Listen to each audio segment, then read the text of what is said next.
नमस्ते स्टूडेंट्स। आज हम एक बहुत ही इंटरेस्टिंग टॉपिक पढ़ने वाले हैं, एनर्जी।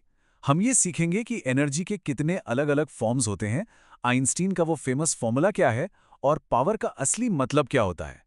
तो चलिए शुरू करते हैं। तो ये है हमारा आज का प्लान। हम इन सभी टॉपिक्स को एक एक करके बिल्कुल स्टेप बाय स्टेप समझेंगे। पहले एनर्जी के रूप, फिर मास और एनर्जी का रिश्ता, एटम की पावर, कंजर्वेशन का नियम और फिर पावर। और हाँ, आखिर में हम मिलकर एक प्रॉब्लम भी सॉल्व करेंगे।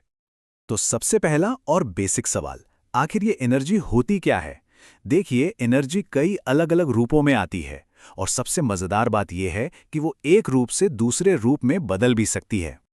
चलिए तो फिर शुरू करते हैं हमारे पहले सेक्शन से, जिसका नाम है एनर्जी द मैनी फॉर्म्स। सबसे पहले है हीट एनर्जी। अच्छा, जब आप सर्दियों में अपने हाथों को आपस में रगड़ते हैं तो गर्म हो जाते हैं, है ना? ये फ्रिक्शन यानी घर्षण के वजह से पैदा हुई हीट एनर्जी ही है। मतलब हाथों को हिलाने की मैकेनिकल एनर्जी हीट एनर्जी में बदल जाती है। अब ये बहुत अच्छा उदाहरण है ये समझने के लिए कि केमिकल एनर्जी कैसे काम करती है। एक माचिस की तीली को सोचिए। जब हम उसे डिब्बी पर रगड़ते हैं, वो हुआ मैकेनिकल एनर्जी। इस रगड़ से गर्मी यानी हीट एनर्जी पैदा होती है और ये गर्मी तीली के केमिकल को जला देती है, जिससे केमिकल एनर्जी रिलीज होती है और हमें रोशनी और गर्माहट दोनों मिलती हैं। अब ये जो केमिकल रिएक्शंस होती है ना, ये दो तरह की होती हैं। एक होती है एक्सोथर्मिक रिएक्शन, इसमें हीट बाहर निकलती है, जैसे कोयले का जलना। और दूसरी होती है एंडोथर्मिक रिएक्शन, जिसमें हीट एब्जॉर्ब होती है, यानी वो चीज़ ठंडी हो जाती है। अब आते हैं इलेक्ट्रिकल एनर्जी पर। हमारे घरों में जो बल्ब, पंखे, घंटियां, ये सब कुछ इसी एनर्जी से चलता है। और एक अंदाजे के मुताबिक एक एवरेज इंडियन शहरी घर में लगभग 200 जूल्स एनर्जी हर एक सेकंड में इस्तेमाल होती है। ठीक है, अब हम अपने अगले सेक्शन पर चलते हैं, मास, एनर्जी एंड आइंस्टाइन। ये बहुत ही मजेदार और जरूरी है, तो जरा ध्यान से सुनिएगा। पहले के जमाने में साइंटिस्ट्स ये मानते थे कि मैटर यानी मास को न तो बनाया जा सकता है और न ही मिटाया जा सकता है। मतलब वो हमेशा कंजर्व्ड रहता है, बस उसका रूप बदल सकता है। जैसे बर्फ पिघलकर पानी बन जाती है, पर वजन तो उतना ही रहता है ना। लेकिन फिर आए महान वैज्ञानिक एल्बर्ट आइंस्टीन और उन्होंने एक ऐसा आइडिया दिया जिसने सब कुछ बदल दिया। उन्होंने कहा कि मास और एनर्जी दो अलग-अलग चीजें नहीं हैं, बल्कि एक ही चीज के दो अलग-अलग रूप हैं और इन्हें एक दूसरे में बदला जा सकता है। और यहीं से हमें मिला उनका वो बहुत ही फेमस रिलेशन, E=mc²। यहाँ E का मतलब है एनर्जी, M का मतलब है मास और C है स्पीड ऑफ लाइट यानी प्रकाश की गति, जो कि एक बहुत बहुत बड़ी वैल्यू है। तो इसका मतलब क्या हुआ?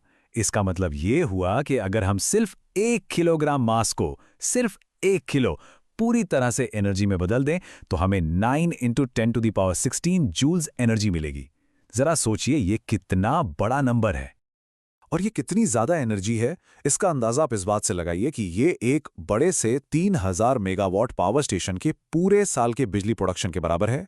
और ये सब सिर्फ 1 किलोग्राम मास से। कमाल है ना? अब देखते हैं कि ये जो कॉन्सेप्ट है, ये एटम के लेवल पे कैसे काम करता है। हमारे अगले सेक्शन का नाम है the power of the atom. Nuclear reactions में एक बहुत ही खास चीज होती है जिसे कहते हैं मास डिफेक्ट। जब कोई न्यूक्लियर रिएक्शन होता है तो रिएक्शन के बाद जो नए पार्टिकल्स बनते हैं, उनका टोटल मास शुरू के पार्टिकल्स के मास से थोड़ा सा कम होता है। ये जो गायब हुआ मास है ना, वही असल में E=mc² के हिसाब से एनर्जी में बदल जाता है। अब ये न्यूक्लियर रिएक्शंस दो तरह के होते हैं। एक है न्यूक्लियर फिशन। इसमें एक भारी न्यूक्लियस जैसे यूरेनियम टूटकर हल्के न्यूक्लियस बनाता है। और दूसरा है न्यूक्लियर फ्यूजन। इसमें हल्के न्यूक्लियस जैसे हाइड्रोजन जुड़कर एक भारी न्यूक्लियस बनाते हैं।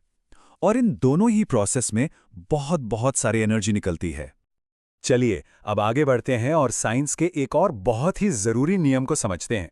हमारा अगला टॉपिक है द लॉ ऑफ कंजर्वेशन। ये साइंस का एक फंडामेंटल लॉ है, the principle of conservation of energy.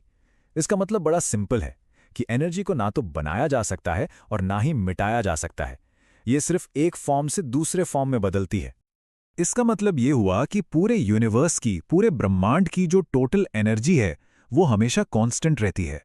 अगर यूनिवर्स के एक हिस्से में एनर्जी कम होती है तो दूसरे हिस्से में उतनी ही एनर्जी बढ़ जाती है। चलिए अब आते हैं अपने आखिरी कॉन्सेप्ट पर, जिसका नाम है अंडरस्टैंडिंग पावर। पावर का मतलब है कि कोई काम कितनी तेजी से किया जा रहा है या एनर्जी कितनी तेजी से ट्रांसफर हो रही है। इसको ऐसे समझिए, मान लीजिए दो लोग हैं और दोनों को चौथी मंजिल तक सीढ़ियों से चढ़ना है।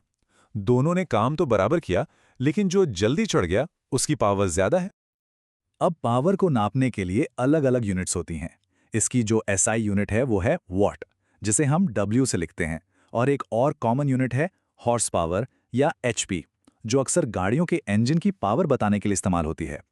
और जैसा कि आप देख सकते हैं, एक हॉर्स पावर 746 वॉट्स के बराबर होता है। चलिए, अब तक जो कुछ भी सीखा है उसे इस्तेमाल करके एक रियल लाइफ प्रॉब्लम को सॉल्व करते हैं। तो ये है हमारा सवाल। एक एलिवेटर यानी लिफ्ट है जिसका टोटल मास 1800 किलो है। वो 2 मीटर प्रति सेकंड की कांस्टेंट स्पीड से ऊपर जारी है और उस पर 4000 न्यूटन का एक फ्रिक्शन फोर्स भी लग रहा है। हमें ये पता लगाना है कि मोटर की मिनिमम पावर कितनी होगी, वॉट्स और हॉर्स पावर दोनों में। यहां देखिए, इसे कैसे सॉल्व करेंगे। सबसे पहले हम टोटल नीचे लगने वाला फोर्स निकालेंगे।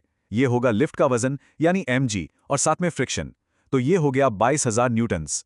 अब लिफ्ट को ऊपर ले जाने के लिए मोटर को भी ठीक इतना ही फोर्स ऊपर की तरफ लगाना होगा। फिर हम पावर का फॉर्मूला यूज करेंगे, P = F/V, जिससे हमारा जवाब आता है 44,000 वॉट्स। और इसे हॉर्स पावर में बदलने के लिए हम 746 से डिवाइड करेंगे, तो आ जाएगा लगभग 59 हॉर्स पावर। तो आज हमने एनर्जी के forms E = mc², conservation law और पावर के बारे में सीखा।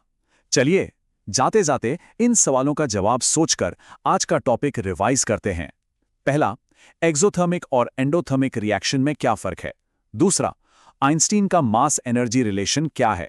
और तीसरा, पावर की ऐसा यूनिट क्या है। इनके बारे में जरूर सोचिएगा। हम मिलेंगे अगली बार।